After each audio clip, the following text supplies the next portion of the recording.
مسئلہ ہے، باہر کے دباؤ کی بنیاد پر ہم قانون سازیاں کر رہے ہیں، ہمارا پارلیمنٹ بین الاقوامی دباؤ میں ہے، ہماری حکومت بین الاقوامی دباؤ میں ہے۔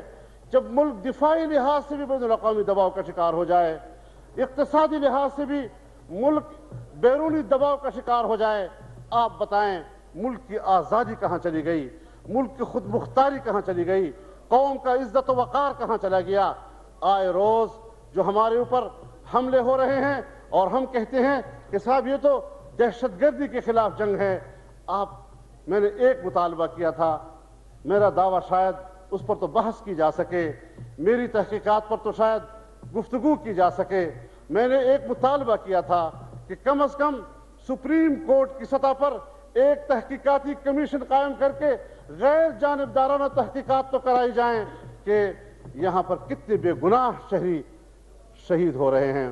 اور پھر جمعیت علماء اسلام کے بارے میں اس کا پورا کردار ایک کھلی کتاب ہے۔ ہم پارلیمانی لوگ ہیں، ہم جمہوریت کے لوگ ہیں، ہم مثبت جدوجہد پہ یقین رکھتے ہیں، ہم نے اس آئین کا حلف اٹھایا ہوا ہے، ہم ملک کے آئین اور قانون کے دائرے میں رہ کر اس مملکت میں زندگی گزارنے کے پابند ہیں۔ ہم اس بات پر یقین رکھتے ہیں کہ ہم نے اس آئین کے تقاضوں کو سامنے رکھتے ہوئے، آئین کے اور قانون کے اندر رہتے ہوئے اپنی جدوجہد مرکوز کرنی ہے، مسلح جدوجہد کی نفی کرنی ہے۔ ہم نے اس کے باوجود کتنے ہمارے گھر ہیں جو ہماری فوج کی بمباریوں سے تباہ و برباد ہو گئے، کتنے ہمارے مدارس ہیں، کتنے ہمارے مساجد ہیں جو ہماری بمباریوں کی وجہ سے منہدم ہو چکے ہیں۔ اگر ہندوستان میں ایک بابری مسجد کا مسئلہ پیدا ہوتا ہے، پوری امت مسلمہ اس کے لیے خون بہا دیتی ہے۔ ہندوستان کا مسلمان ایک مسجد کے لیے خون بہا رہا ہے، پاکستان کا مسلمان ایک مسجد کے لیے خون بہا رہا ہے، لیکن میری معلومات کے مطابق پاکستان کی پاک سرزمین پر مسجد کا پاک اور مقدس عمارت ہماری بمباریوں سے زمین بوس ہو گئے ہیں، تباہ و برباد ہو گئے ہیں، دینی مدارس کو اڑا دیا گیا ہے، اور کہتے ہیں یہاں سے جی دہشت گرد گزرا تھا۔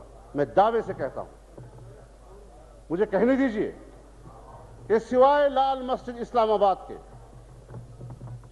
پورے پاکستان میں ایک مسجد کی نشاندہی کر دی جائے کہ جس مسجد سے فوج پر فائرنگ ہوئی ہو، میں اس کی سزا بھگتنے کے لیے تیار ہوں۔ لیکن یہ کہ صاحب یہاں کوئی ٹھہرا تھا، یہاں کسی نے رات گزاری ہے، یہاں کسی نے چائے پی ہے، سانپ کی نشان کو پیٹا جا رہا ہے اور سانپ کا تعاقب نہیں کیا جا سکتا۔ سول علاقوں میں آج صورتحال یہ ہے کہ آج آپ کے ملک کی سیاست پر کیا اثرات مرتب ہو رہے ہیں۔ جہاں پر فوجی آپریشن ہے، باوجود ان دعووں کے کہ فوجی آپریشن کامیاب ہو چکا ہے، ایک سپاہی کو آپ آج تک واپس نہیں کر سکے ان علاقوں سے۔ مستقل وہاں پر فوج کی موجودگی کی آپ یقین دہانیاں کرا رہے ہیں، اور دور تک ان علاقوں میں سیاسی امن ہمیں نظر نہیں آتا۔ سول حکومت کا کنٹرول مکمل ختم ہو چکا ہے، اور ایک پولیس افسر کی تبدیلی کے لیے بھی کور 11 سے اجازت لینی پڑتی ہے۔ صوبائی گورنمنٹ وہاں پر ایک پولیس افسر بھی تبدیل کرنے کا مجاز نہیں رہا ہے۔ جب سول گورنمنٹ ختم ہو جاتی ہے، اس کا کنٹرول ختم ہو جاتا ہے، اور وہاں پر ایک غیر اعلانیہ مارشل لا کی کیفیت ہو، راستے میں چلتے ہوئے لوگوں کو گولی مار دی جاتی ہے کہ صاحب آپ ہمارے کنوائے کے 100 فٹ کے اندر کیوں ہیں، گاڑیوں کو برسٹ کر دیا جاتا ہے۔ ایک دن کے اندر 28 لاشیں گری ہیں صرف اس بنیاد پر کہ آپ راستے میں سڑک کے قریب کیوں کھڑے تھے۔ میرے اپنے گھر میں ایک دوست رات کو کھانا لے کے آیا کہ جی آپ میرے گھر نہ آئے، رات کا ٹائم ہے، ہم مہمانوں کے لیے کھانا آپ کے پاس لاتے ہیں۔ کھانا اتار کے گاڑی واپس گئی، ایک ڈرائیور ایک اس کا ساتھی، اور وہ یہ بھی نہیں کہ فوج کے آمنے سامنے آ رہا تھا، وہ آگے اور فوج کے کنوائے پیچھے، اور اس کو گولیاں مار دی، ایک کو شہید کر دیا، دوسرے کو زخمی کر دیا۔ ہمارے علماء کے گھروں پر ایسی بمباریاں ہوئی ہیں کہ وہاں کی خواتین کے جسم کے ٹکڑے محلے کے گھروں سے اکٹھے کیے گئے، اور بوری میں ان ٹکڑوں کو رکھ کر اس کا جنازہ پڑا گیا۔ یہ ہماری فوج نے ہمارے ساتھ کیا ہے۔ اور جب میں نے آصف علی زرداری صاحب سے عرض کیا کہ صاحب بہت ظلم ہو رہے ہیں، انسانی حقوق پامال ہو رہے ہیں، انسانی حقوق آپ کے اپنے ہاتھوں پامال ہو رہے ہیں، تو مجھے جواب ملتا ہے کہ میں نے فوج سے کہا ہے کہ آپ لوگوں کو ماریں، اب میں ان کے ہاتھ پاؤں نہیں باندھ سکتا۔ آپ خود اندازہ لگائیں ہم کھڑے کہاں ہیں، پھر بھی ہمارے تحمل کا امتحان لیا جا رہا ہے، پھر بھی ہمیں برداشت کے درس دیے جاتے ہیں۔ ملک کی معیشت کا حال یہ ہو گیا ہے کہ آج سمجھ میں نہیں آ رہا کہ ہمارے ملک کا غریب آدمی کل کیا کھائے گا۔ ملازمین کی تنخواہیں رک رہی ہیں اور ہم مسلسل مجبور ہیں کہ ہم عالمی قوتوں پہ انحصار کر رہے ہیں۔ ہم ایک لمحے کے لیے پیش رفت نہیں کر رہے کہ ہم اپنے پاؤں پر کھڑے کیسے ہوں گے۔ اور پھر جہاں تک رہی بات جمہوریت کی، دیکھیے جمہوریت ایک انوائرمنٹ کا نام ہے، ایک ماحول کا نام ہے۔ تمام سیاسی جماعتیں ان کے جو بھی نظریات ہیں اس سیاسی ماحول کا فائدہ اٹھا کر اپنے مقاصد کے لیے جدوجہد کرتی ہیں، اس کو ایک ماحول ملتا ہے۔ مجھے بھی عزیز ہے اسی لیے کہ میں اپنی کاز کی جنگ اس ماحول میں بہتر طور پر لڑ سکتا ہوں۔ میں اپنے مقاصد کے لیے اداروں کو استعمال کر سکتا ہوں، میں اداروں کی طرف رجوع کر رہا ہوں، مجھے ہاتھ میں بندوق لینے کی ضرورت نہیں ہے۔ لیکن یہاں کیا ہوا کہ اگر آئین تقاضا کرتا ہے کہ ملک کو شریعت دی جائے، اگر آئین تقاضا کرتا ہے کہ اسلامی قانون سازی کی جائے، اور بارہا کہا گیا کہ اسلامی قانون سازی آئین کا تقاضا ہے، لیکن یہاں پر الٹی باتیں ہوئیں۔ پچھلی حکومت میں سرحد کی اسمبلی نے حسب قانون پاس کیا تو عدالت کے ذریعے اس کو سپوتاش کر دیا گیا۔ آپ بتائیں جب ہمارے جمہوری ادارے لوگوں کو ان کے عقیدے کے مطابق نظام نہیں دیں گے اور پھر لوگ بندوق اٹھا لیں گے، قصور کس کا ہے؟ بندوق کے ذریعے شریعت کا مطالبہ غلط ہے، میں بھی تائید کرتا ہوں غلط ہے، لیکن جمہور کے ذریعے پارلیمنٹ کے ذریعے لوگوں کو قانون نہ دینا اور اپنی ذمہ داری کا احساس نہ کرنے، کیا یہ جرم نہیں ہے؟ جب پارلیمنٹ شریعت نہیں دیتی، جب اسمبلی شریعت نہیں دے سکتی، کیا ہمارے جمہوری لوگوں کی یہ جرم نہیں کہ ہم محسوس کریں کہ آخر لوگ بندوق اٹھا رہے ہیں تو ہم بھی تو مجرم ہیں کہ ہم نہیں دے رہے لوگوں کو شریعت؟ تو اس حوالے سے بھی ہمیں اپنا سوچنا چاہیے۔ آج لوگ سڑکوں پہ آ رہے ہیں اس لیے کہ پاکستان کی اسلامی ریاست میں ناموس رسالت محفوظ نہیں ہے۔ اگر جمہوریت کا سوال آئے گا، اس کے تحفظ کے لیے ہم پہلے بھی میدان میں رہے ہیں، آج بھی ہم میدان میں اترنے کو تیار ہیں۔ کوئی ڈکٹیٹر آئے گا، سب سے پہلے ہم اس ڈکٹیٹر کے خلاف کلمہ بغاوت بلند کریں گے۔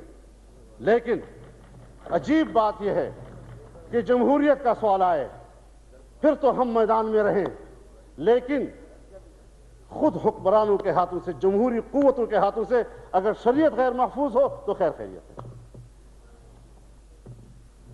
اگر آپ مجھے جمہوریت کی بلاتے ہیں اور مجھ سے توقع رکھتے ہیں کہ میں اس پر لبیک کہوں، تو پھر مجھے یہ بھی اطمینان دلایا جائے کہ کہیں آپ کے اپنے ہاتھوں سے اس ملک کے اندر شریعت اور ناموس رسالت غیر محفوظ تو نہیں ہے۔ اس کا جائزہ لینا ہوگا۔ میرے ہاتھوں جمہوریت کو خطرہ نہیں، آپ کے ہاتھوں شریعت کو خطرہ ہے۔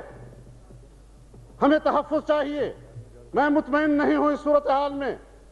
ہم نے انتظار کیا، تحمل کا مظاہرہ کیا، آپ پر ایک مکھی بھی ہم نے لگنے نہیں دی۔ جب مشکل آئی ہم نے دوستی کا پورا تقاضا پورا کیا ہے، لیکن ہم دوستی میں چل سکتے ہیں۔ دوستی ہوگی، گلے بھی ہوں گے، شکوے بھی ہوں گے، ناراضگیاں بھی آئیں گی، راضی بھی ہوں گے، لیکن دوستی کے دائرے میں اگر دوستی کا دھاگا جس نے ہمیں باندھا ہوا ہے اس دھاگے کو بھی آپ کاٹ دیں تو پھر ہم دوست بن کر تو رہ سکتے ہیں، لیکن جناب وزیر اعظم ہم آپ کے مظاہرے بن کر آپ کے ساتھ چلنے کے لیے تیار نہیں ہو سکتے۔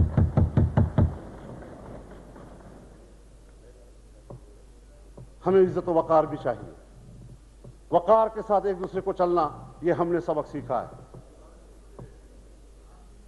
میرے والد صوبہ سرحد کے وزیر اعلیٰ تھے اس وقت۔ عطا اللہ خان مینگل ان کا کوئی بھائی نہیں تھا، کوئی رشتہ دار نہیں تھا۔ وہ بلوچستان کا وزیر اعلیٰ تھا لیکن اتحاد میں شریک تھے۔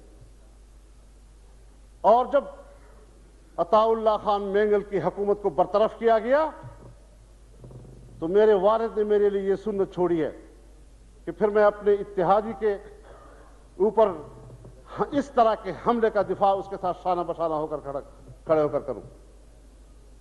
پھر خان عبدالولی خان پر بغاوت کا مقدمہ چلایا گیا تو میرے والد نے کہا کہ مجھے فریق بنایا جائے، میں خان عبدالولی خان کے شانہ بشانہ لڑنا چاہتا ہوں عدالتی مقدمہ۔ ہم وہ لوگ ہیں، آپ نے سب خون مارا میری سیاست پہ، مجھے اس سے سروکار نہیں ہے۔ یہ فیصلہ عدالت کرے کہ کاظمی صاحب کا معاملہ کیا ہے، وزارت مذہبی امور کا معاملہ کیا ہے۔ میں نے ان کو پہلے بھی کہا تھا کہ میں جماعت کو اس معاملے میں نہیں لانا چاہتا، لیکن اگر بات ہے ڈسپلن کی تو پھر ڈسپلن کے حوالے سے سوچنا ہوگا۔ مجھے کہا گیا جی کہ نظم و نسق کا تقاضا تھا کہ وزیر اعظم یہ اقدام کرتا۔ میں نے کہا جس نظم و نسق کا آپ بات کرتے ہیں اسی نظم و نسق کا تقاضا تھا کہ پارٹی کے ساتھ بات کی جاتی۔ وہ آپ کی پیپلز پارٹی کا رکن نہیں ہے جو کابینہ کا ممبر ہے، وہ جمعیت علماء اسلام کا رکن ہو کر کابینہ کا ممبر ہے۔ جمعیت علماء آپ کی اتحادی ہے۔ اگر میرے وزیر سے آپ کو کوئی ایسی شکایت ہوئی کہ جس میں نظم و ضبط کا تقاضا پیدا ہوا تو اصول کا اور ضابطے کا تقاضا یہ تھا کہ آپ پارٹی کی قیادت سے بات کریں۔ مجھے کہا گیا یہ اس کا آئینی حق تھا۔ میں نے کہا آئینی حق؟ جب ہم نے ان کو وزیر اعظم بنایا تو اس وقت بھی ان کا آئینی حق تھا کہ اپنے پارلیمانی گروپ میں سے جس کو چاہے وزیر بنا دے، لیکن اس وقت وزیر لینے کے لیے تو میرے ساتھ کئی راتیں گفتگو ہوتی رہی، میرے ساتھ مذاکرات ہوتے رہے، میرے لیے وزارتوں کا تعین ہوتا رہا، میرے ساتھ وزیروں کا تعین ہوتا رہا، لیکن جب وزیر لینے کے لیے میری منظوری شرط ہے تو پھر اس کو ہٹانے کے لیے بھی مجھے اعتماد میں لینا شرط ہے۔ یہ اس کا تقاضا ہے، یہ نظم و نسق کا